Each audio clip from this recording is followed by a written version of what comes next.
Hello, everyone. Welcome to the very first episode of Wolt Tech Talks Podcasts. My name is Jerry, and I'm the Competence Lead of Python here at Wolt. But today I will be completely out of my comfort zone as I'll be interviewing Mikhail. And the topic will be closely related to Kotlin. And I have never written a single line of Kotlin. And actually, I have very narrow experience in the JVM land altogether. So let's see how this goes. Bear with me if I have any stupid questions. So with me today, we have Mikhail, and he will be telling us how is it to add Kotlin to your programming language tool belt, so to speak. So without further ado, would you introduce yourself, Mikhail? My name is Mikhail Rykov. I'm a Kotlin Competence Lead at Wolt, and I will be talking about experiences of other people who came to Kotlin from languages which do not support garbage collecting and multi-threading. I've been working at JVM universe for about 14 years at various companies, and I learned about Kotlin around 2016. I fell in love immediately because it's like 2 lines instead of 20 for most of the code that you write in Java. And since then, I just couldn't forget it. I had a short stint of 1 year of not writing Kotlin. It was so bad, I left the company and the country as well. And now here at Wolt, I'm writing Kotlin almost exclusively. Great, thanks. Could you maybe do a short memory lane? Like, how long ago was it when you joined Wolt, and how was the Kotlin looking back then at the Wolt tech stack? I joined Wolt 2.5 years, little more. And at that time, the Kotlin was pretty much non-existent. There was one service which was written but not in production, and merchant group started to work on their service for merchant integrations, but it was all like in very, very embryonical stage, shall we say. And I was the one who had the conversation with our engineer, Antti, about what tech should we use for a Kotlin service for their Mars service. And I said, like, yeah, go with Ktor, Coin, and stuff like that. And then I was stuck in Spring projects for, I don't know, 2 years and more. So I was writing Python for most of my first year here at Wolt, and it was a nice experience, mostly, except some part which I really hate, and maybe we'll talk about them some other time. But it was really nice to return back to Kotlin, and now Kotlin looks much, much stronger. So almost the whole financial side is Kotlin now. And we have Wolt Market, which is exclusively Kotlin on the backend. And we have very strong merchant backend team and merchant integrations team, which also writes mostly Kotlin. I don't remember any other Python services offhand that were launched in the past, say, year.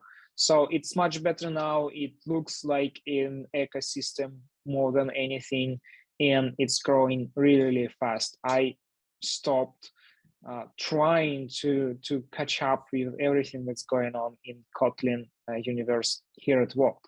So there is so much that's going on.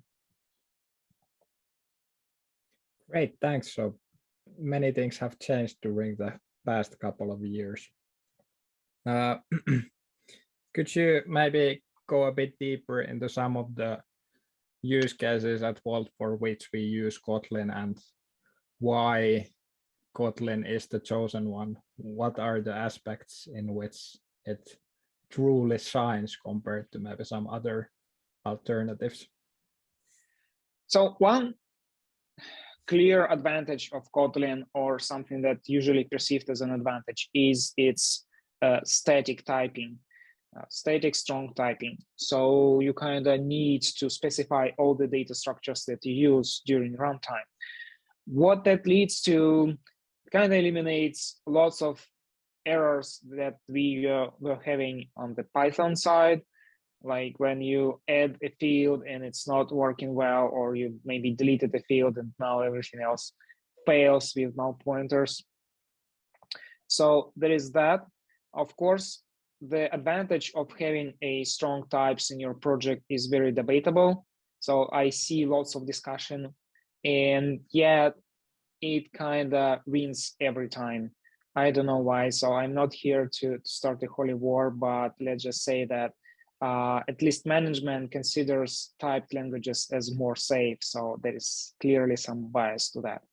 But it's not only that. I think Python has some troubles when you try to scale it really wide. So if you need to support lots of load and very high loads, then it kind of becomes problematic because of a global interpretation lock. You have to have multiple instances, multiple threads of Python. And then you also have some problems because that instance requires overhead for Python virtual machine. So it kind of more expensive in terms of memory and support because, for example, in our case, we have HashiCorp credentials for our database, and having multiple threads means they cannot share them within memory. So you have to somehow provide such credentials for each of the processes, and then you have to coordinate the change of those credentials. So that has proven a really tricky task. We did it, it's done, it's working, but the less complexity you have in your project, the better. So in JVM, you have straight out more expensive virtual machine, but then you can scale it almost indefinitely. So I've seen instances with like 64 gigabytes of memory, and they were working just fine. Of course, there are also problems, but in terms of scale, JVM was scaling for the past, let's say, 20 years. So we have a lot of experience as an ecosystem, how to build applications that support more memory and support more load. So I'd say those two. So typing, which provides more stability, and JVM, which provides better scale. And of course, that's where we intend our Kotlin to shine. So finance, where we want Kotlin to take over all the nitty-gritty details and all the business logic and calculating how much tax should we pay and how much should we pay for our customers and couriers. And also any high-loaded places also would really benefit from Kotlin. Having a decision to write Wolt Market entirely in Kotlin was more of a opportunistic, like what people do we have on the labor market, who can we hire quickly and of high quality. And yeah, market for JVM software developers is pretty wide, and you can pick and choose. So that's kind of also good. And also that brings me like, okay, JVM is fine for scaling, and typing is also nice, but why not Scala? So Scala is a very nice language. I really much looking forward to getting proficient to it someday, but you have to admit that Scala kind of has a high entrance curve, and software developers for Scala are really rare and really expensive compared to what we have. And even if you hire Java developers, they can adopt Kotlin much faster than Scala. So you kind of economize. So it's a pragmatic choice, and Kotlin is a pragmatic language. So that's what they say in their kind of advertisements. Like, we choose pragmatism. So we would like to have nice features and functional features and whatnot, but we also want to be pragmatic, not too hard on Java adopters and so on. Great, thanks. So many selling points there for sure. maybe briefly for the people who don't know what sort of tech stack we have at Wolt. So the languages that were already mentioned, Python, Kotlin, Scala, those are the three big ones. But yeah, today we will be quite solely focusing on the Kotlin side of things. And quite many of our developers are actually developing with multiple languages, like depending on what services and projects they are working on. But like Mikhail mentioned, for example, Wolt market is basically 100% Kotlin in the backend. And maybe briefly for the scale that you mentioned, like high load web APIs. Interestingly, maybe the consumer facing traffic is the high load at Wolt, and that's written in Python at the moment because, well, we have been a Python shop from the beginning, and like you heard, Kotlin has been only picking up during the past couple of years. And then the third big one, Scala, it's mainly used on the courier side of things, for example. Yes. Yeah, that's true. I'd say that historical reasons are pretty heavy in this regard. And we already had a consumer-facing services. And of course, they would be developed first, right? Because that's what you need if you are facing customer and you're like customer obsessed, as Mika says.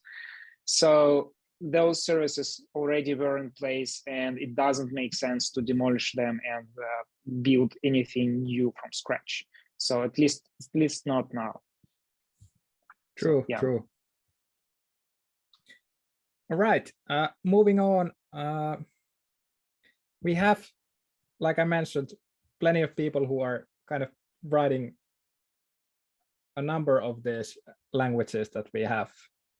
How, in your experience, how's the learning curve, for example, for people who are first and foremost Python developers, and then they start their next microservice with Kotlin? Like, what are the bottlenecks, hardships on that? Yeah, so overall, I'd say the adoption is quite quick. So I've seen several teams which were predominantly Python teams pick up Kotlin, take our template projects and create something that really nice to look at. So good developers usually do stuff. So they do their homework, they do research, and they use what is current and what is modern. And sometimes I'm able to advise, and sometimes they actually put me down because they say, okay, we hear you, but we want something else, and we definitely understand what we are doing. And I'm at these situations like, okay, teams know best. So yeah, but what troubles? Well, it's what Python doesn't have that Kotlin has that usually creates problems, and those two are garbage collecting and multi-threading. So in terms of garbage collecting, well, you need to be more aggressive on the heap. So you just need to take more memory kind of straight away, and then it will be fine. So what we see lots of the time is out of memory errors when, I don't know, multiple big documents upload happen, for example. So we just put everything into memory and it's just there at the same time, and heap just ends. So there is that one problem. And another problem usually is multi-threading. So with global interpreter lock, whatever you write, you can basically do whatever. And if multiple threads change the same structure, you at least can guarantee that it doesn't happen at the same moment, or you won't have really weird things that are possible in Java when the second thread reads the shared structure and doesn't see changes at all, because all the changes are cached in CPU cache and never committed back to memory. So those things with volatiles and proper thread pooling and stuff like that, they are pretty hard.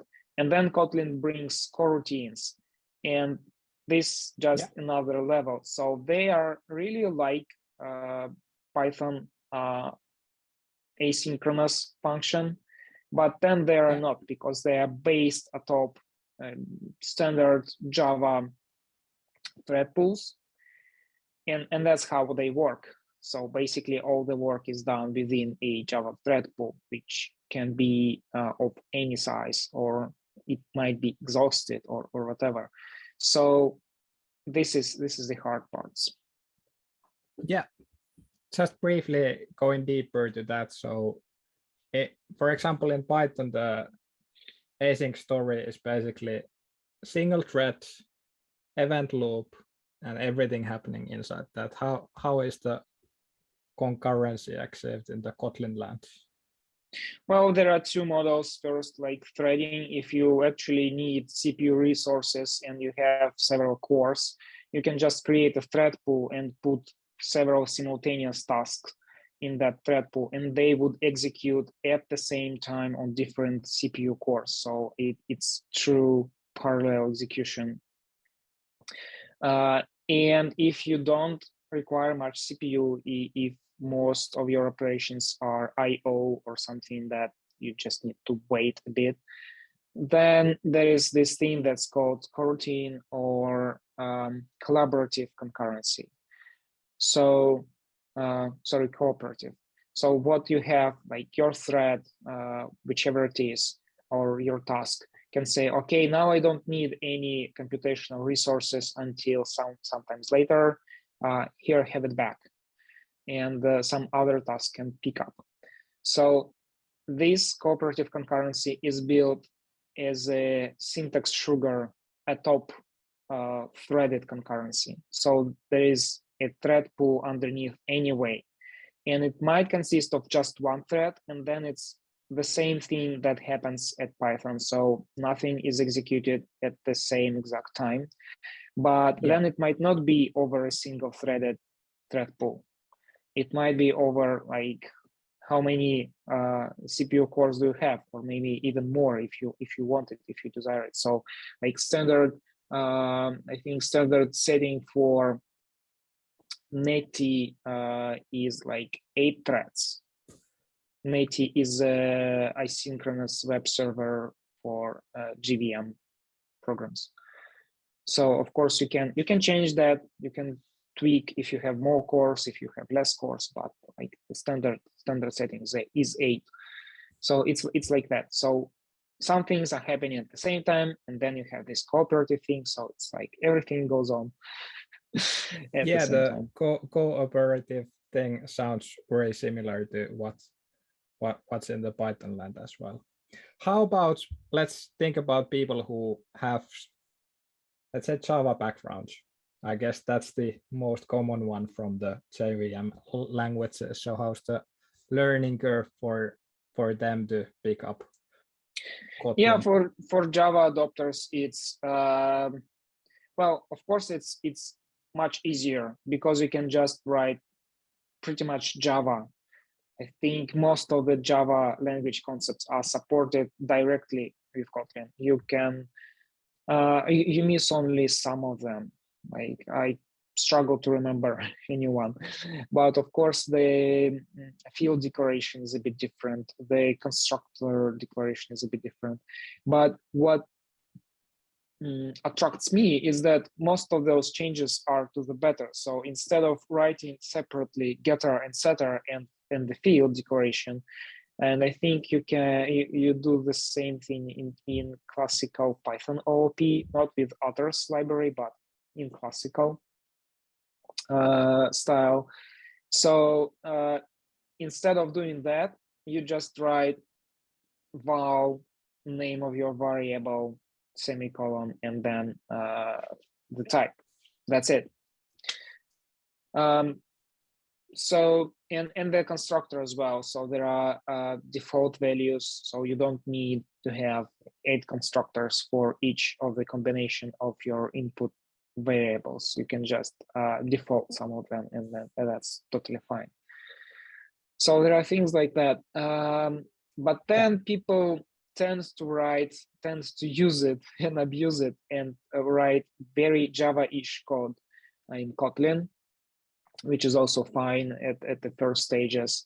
But of course, Kotlin as an ecosystem, as a community, they try to be more like their big brothers, like Scala, like, I don't know, like Haskell, and use monads and use functional programming and use like this fluent dot style of operators when each line is basically pipe. So there is tendency to do that in Kotlin, and some of the Java adopters do not get that hint. And then the code becomes really wordy and not that fluent. Not what I like about Kotlin. Yeah, so it's not always easy to unlearn your habits. How about like as a complete JVM newbie, this might be a stupid question to ask, but how's the kind of JVM ecosystem? Is it at your hands no matter which language you use? Can you kind of use all the libraries that are built with, let's say, Scala in the Kotlin land? I never tried to use a Scala library in Kotlin, but I did use Kotlin library in Java, like back before I learned about Kotlin. I used, it was some kind of in-memory database built atop some kind of map. I just needed some in-memory storage. And it was written in Kotlin, and I was like, okay, this looks like Java, but then there is some strange KT extension of the files, what's going on. But then I was able to understand what's written straight away, and I definitely was able to use it in Java code. So the interoperability is 100%. And in Kotlin, I use Java libraries left, right, and center. And sometimes I think I'm a bit old-fashioned. Like I still use Jackson and not like all those fancy new parsers like Moshi and whatnot. So sometimes I'm just stuck in with the tools that work. So yeah, going to Scala. Yeah, I was more thinking about like JVM ecosystem as a whole. Like, is it like one family and you build your Kotlin applications using the whole ecosystem, or is it very like Kotlin specific libraries and dependencies that you are relying on? Oh, well, imagine a family like when Java is parents and Kotlin is their like younger son and he still lives with parents. And then we have Scala, who is an older sibling who went to university in some other city, but he still comes to visit sometimes. So it's like that. Between Kotlin and Java, yeah, there is lots of things that are shared both ways. Scala usually consumes things from Java, like it can do that, but I'm not sure it contributes back anything because it uses its own syntax and you need to use like specific things. But then it is compiled to the same bytecode. So technically, of course, you can use it. It's just that the names might be a little bit strange. Like when it compiles, it might have different symbols attached to the actual name of the method. And then it might be a bit weird looking, but technically, yes, you can do that as well. Cool. I think this is a good bridge to discuss a little bit about like what kind of frameworks and libraries we are using here at Wolt. Like, how aligned we are with our stack? Okay, so here at Kotlin, we use 2 main lines of frameworks. Of course, there are variations, and we are trying to explore a bit to the right and to the left what's happening out there. But the first one is Spring and Spring Boot specifically.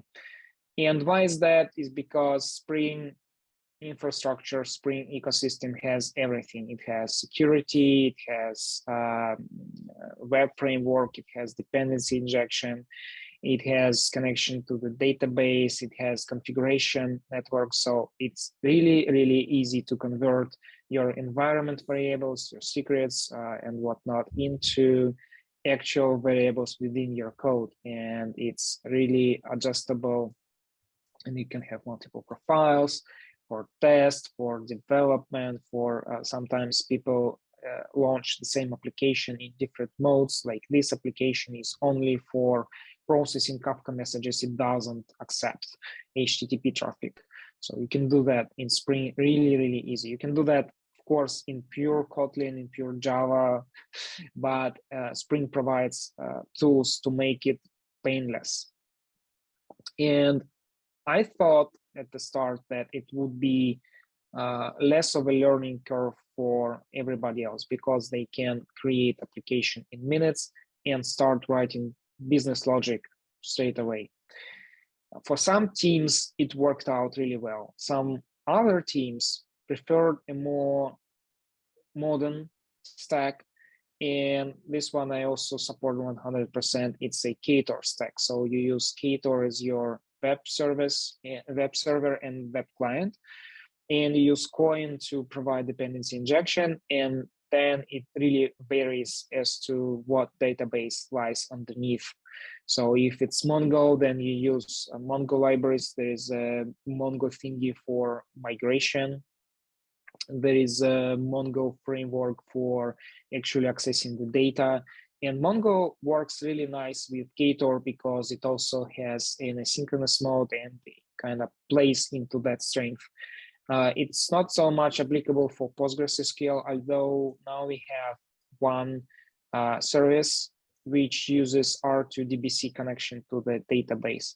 But R2DBC connection is a bit, shall we say, problematic because it's only one connection and everything, the whole traffic goes through that connection, right? So it goes asynchronously, but if there is lots of it, it kind of doesn't make sense maybe. So what happens with our service, it's not really loaded and it's never going to be like really loaded. So that's why we can afford to do that.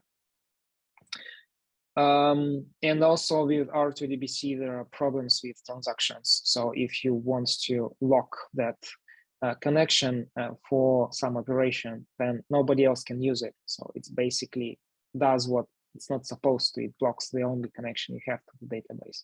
So that probably is not that very good. But overall, Ktor stack, I think it's even more battle tested than Spring Boot stack. So most loaded applications are built atop Ktor, and Spring Boot is usually something like on the soft side, something that's not very, very loaded or doesn't experience lots of use. So there are some traffic to those services, but not that much. And for the experiments, what we do, we tried Micronaut. I don't think it's caught. There are some problems. I wasn't part of that project, so I don't know what wasn't satisfactory, but eventually people abandoned. And then we have Javelin just for tryout. I think that worked pretty fine, but without any like wow effect. And we also looking into Helidon project because it supports natively GraalVM, and GraalVM is really like holy grail for JVM folks in some regards because it allows you to basically compile your code into machine code and not run JVM and instead run just like the actual instructions and cut all the time that I needed to compile class files into the actual code and like all this stuff. And of course, it has like downsides because sometimes just-in-time compiler can optimize beyond what's written. So it just looks at the use that the code has. And for some reason, if for some reason some of the branch of the code is never used, it just deleted. So you get those things, those nice things, so it can rewrite your code for you. And if you use GraalVM, then you lose all those optimizations. But in terms of startup, it makes total sense. And startup is really important when you need to scale like really aggressively. Like, for example, something happens, the traffic suddenly spikes, and then you need more instances. So with Spring Boot, it might take up to a minute to roll out one service. Oh. Yeah, so there is this downside to Spring Boot specifically as well, because it has like quite a long procedure to go through all the dependencies. So it depends on how much code there is. Of course, a minute is quite an extreme period, but it happens like this. And it's not like the most startup time in Java history, because before containerization, we used to have application servers like WebLogic and Tomcat. Well, Tomcat is more of a lighter, but we have JBoss and things like that. And those guys would start up to 8-10 minutes, sometimes depending. So that was a really big story. With GraalVM, you can start in seconds, like 1-2 seconds. Yeah. Great. As a Python developer, if I understood correctly, this Spring versus Ktor sounds like a bit of a Django versus Flask, or maybe Fast API these days. Is it a fair comparison to say? I would say more like Flask versus Fast API. So Spring Boot, yeah, Spring Boot is not that rusty. It has improved a lot past couple of years, so it's almost okay to use it. So, but is it like, does Spring come with all the batteries included, so to speak? So has it decided the ORM for you already, or do you plug in the ORM you want to use, or how does it work? It comes with a constructor, so you can pick what cubes you want and what cubes you want to build for yourself, or blocks, and it's like that. But if you want to use a Spring Boot version of it, you can. So it's like this: you opt in for each area, but then within that area, it's really opinionated, and it's really like, if you started to use HTTP stack from Spring Boot, then you're pretty much limited in what you can do.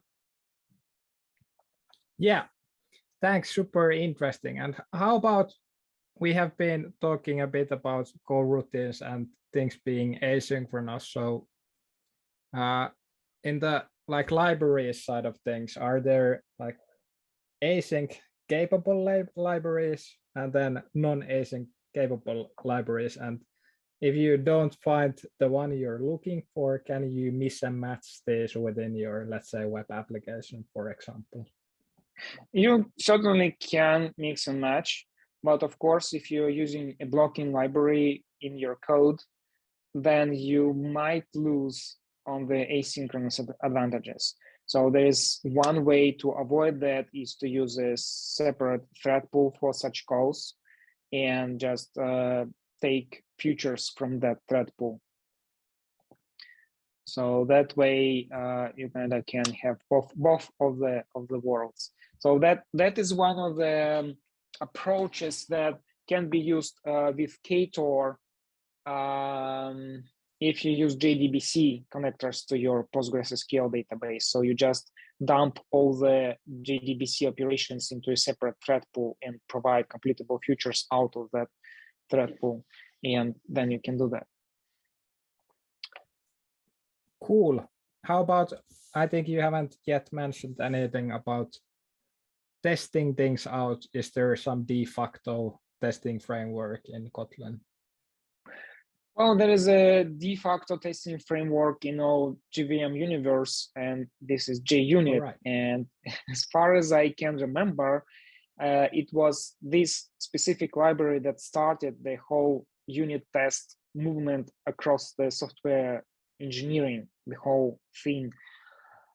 Since then, it's already version 5, and it's working really well. It's like really trusted steed, and you don't need to think about it. You just use JUnit. Of course, there are wrappers, like there is Kotlin test, which uses JUnit underneath.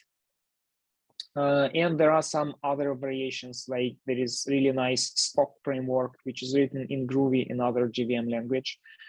But it's a more like Java-ish thingy. So it's an interpreted language, which also supports, I think, Java, all the Java features. So it's much more related to Java than Kotlin.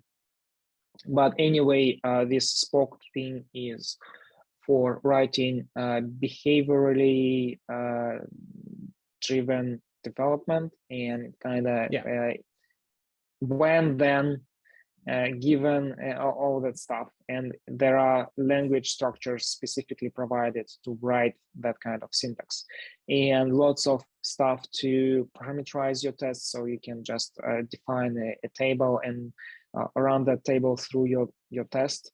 Like each row represents a set of input parameters. Of course, you can do parameterized tests in JUnit, but in Spock, it looks like really cool.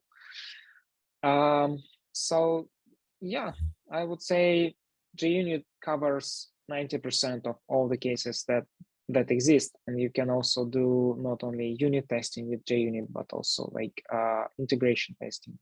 And there are a couple of libraries that do mocking, and mocking is a bit harder for JVM languages than, say, for Python. You cannot pretty much do monkey patching in Kotlin. Mm-hmm. You have to do some other tricks. So like you usually use inheritance and just swap the actual object for its descendant, which doesn't do anything.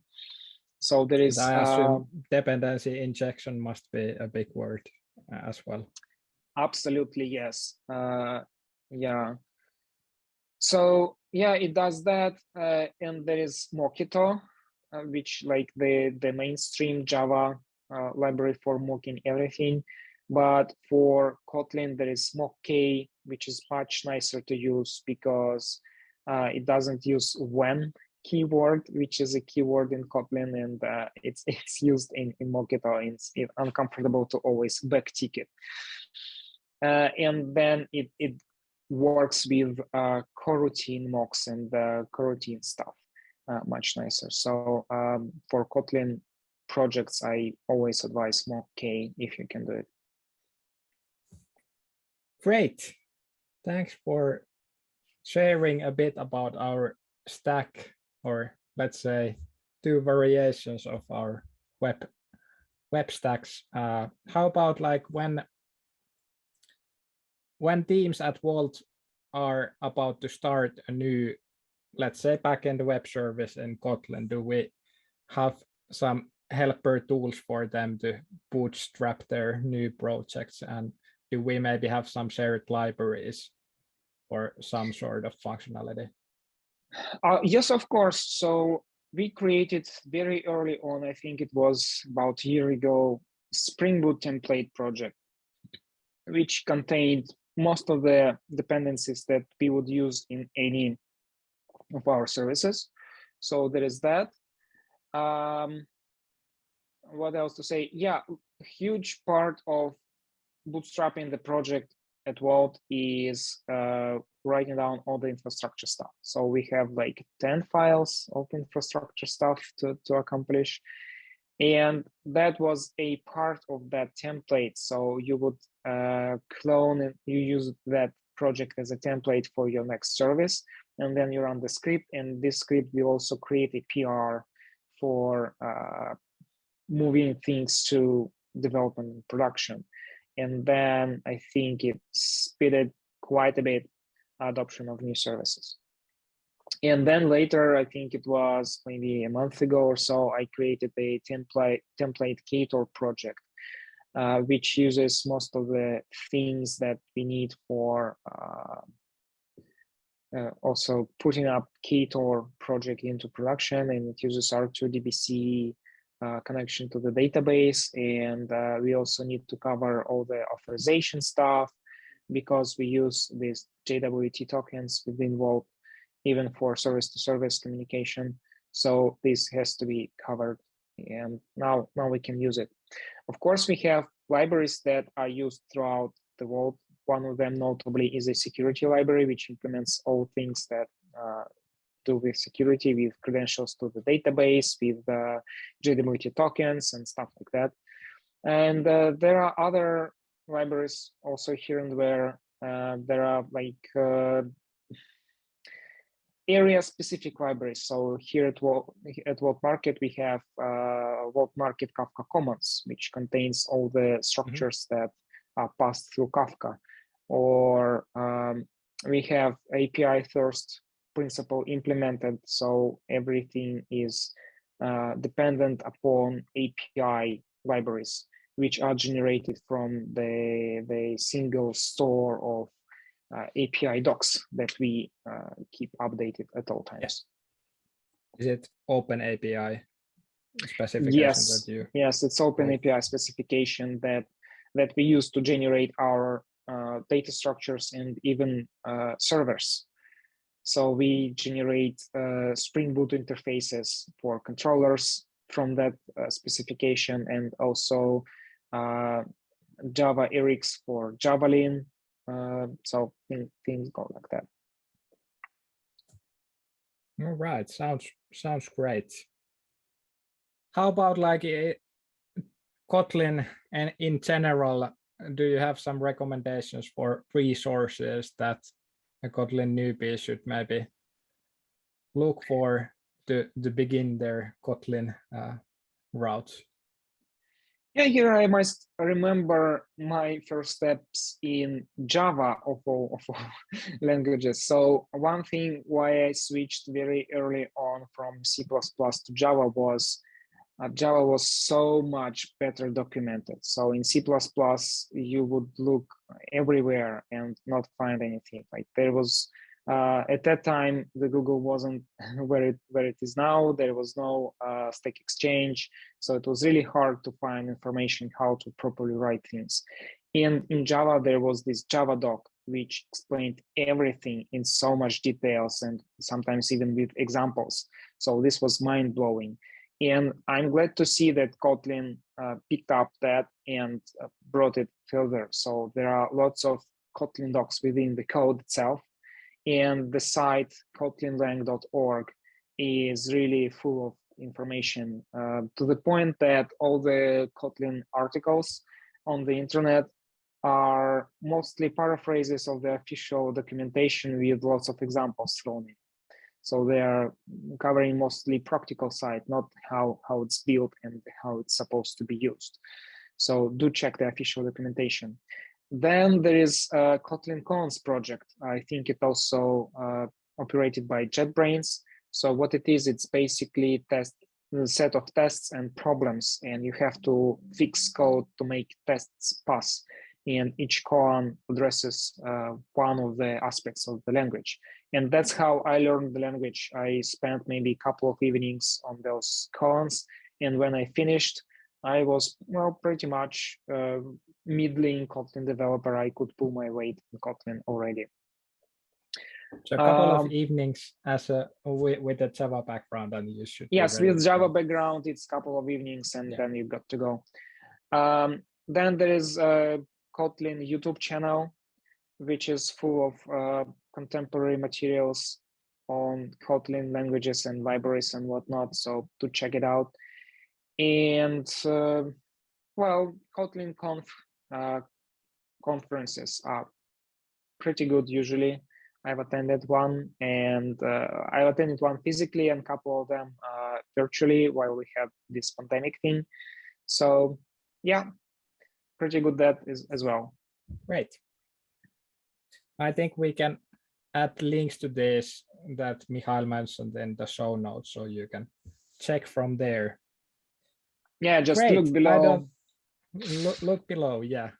I don't have anything to ask. I think this was very interesting, and at least I learned a ton of things, so thanks for that. Would you have any final words for the people who are considering that should they learn Kotlin as their next programming language? Well, I would say Kotlin skills are really sought after on the job market, so consider that. And if you're looking for quick entry to JVM universe and not ready to try Scala hardcore yet, do consider Kotlin. It's really easier to adopt. And well, I think it's a nice language which treads the balance between being functional and modern and having features and also being understandable. What else can I say? Also, Kotlin is pretty much must if you want to write for Android. And they also push this HTML frameworks like Kotlin JS backend. So you can also write web backends with Kotlin. Never tried that, but should be fun. And the more languages you know, the easier the next one would be. And thank you very much for watching this and for the attention. Please like our video and send it to all your colleagues. And well, maybe it will be useful. And if not, you can make fun of us. All the feedback will be very warmly received as well. That's Thank you. true. Bye-bye. Thank you. Bye-bye.